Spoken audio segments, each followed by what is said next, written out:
नमस्कार, मैं डॉक्टर मानक जैन, सह आचार्य इतिहास विभाग एसपीसी राजकीय महाविद्यालय अजमेर। आज हम बीए पार्ट सेकंड का 5th पेपर पढ़ेंगे और इसमें हम ये देखने का प्रयास करेंगे कि परीक्षा में किस प्रकार से अतिलघुत्रात्मक प्रश्न आते हैं। मैं प्रश्न और उनके उत्तर दोनों ही बताने का प्रयास कर रही हूँ। प्रश्न है 1789 की क्रांति से पूर्व फ्रांस का समाज किन किन वर्गों में बटा हुआ था। तो उत्तर है फ्रांस का समाज पादरी अथवा धर्माधिकारी, कुलीन अथवा सामंत तथा साधारण लोग आदि 3 वर्गों में विभक्त था। प्रश्न है फ्रांस की क्रांति का सूत्रपात कब हुआ। उस समय फ्रांस का सम्राट कौन था। फ्रांस की क्रांति का सूत्रपात 5 मई 1789 को हुआ और इस समय फ्रांस का सम्राट लुई 16 था। राष्ट्रीय महासभा का गठन कब हुआ। राष्ट्रीय महासभा का गठन 17 जून 1789 में हुआ। 1789 में फ्रांस का शासन करने वाले वंश और शासक का नाम बताइए। उत्तर है 1789 में फ्रांस का शासन बूर्बो वंश का लुई 16वां था। प्रश्न है बास्तील के पतन का क्या महत्व है या फ्रांस के किस दुर्ग के पतन को जनता की विजय माना गया। ये पतन कब हुआ।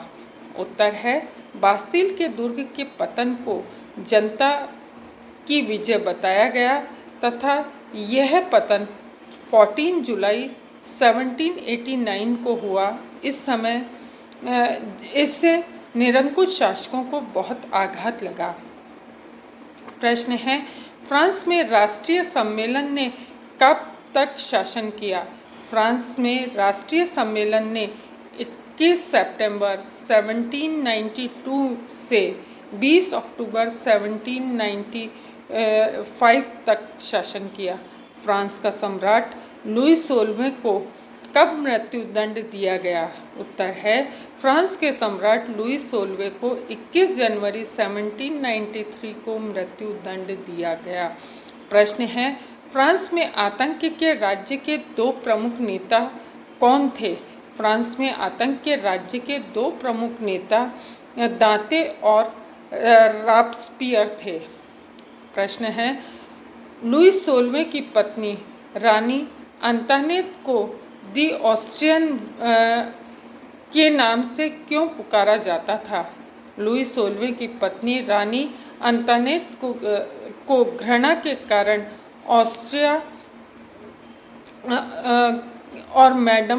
ऑस्ट्रियन मैडम बैप्टिस्ट के नाम से जाना जाता था। किस युद्ध में और कब फ्रांस ने ऑस्ट्रिया को पराजित किया। 20 सितंबर 1792 को फ्रांस ने बाल्मी के युद्ध में ऑस्ट्रिया को पराजित किया था। प्रश्न है नेपोलियन बोनापार्ट का जन्म कब और कहाँ हुआ। उत्तर है नेपोलियन बोनापार्ट का जन्म 15 अगस्त 1769 को कॉर्सिका द्वीप के ब्राज़िलियो नामक नगर में हुआ था। नेपोलियन ने पिरामिडों के युद्ध में किसको पराजित किया। नेपोलियन ने पिरामिडों के युद्ध में मिस्र की सेनाओं को पराजित कर काहिरा पर अपना आधिपत्य स्थापित किया। इति नमस्कार।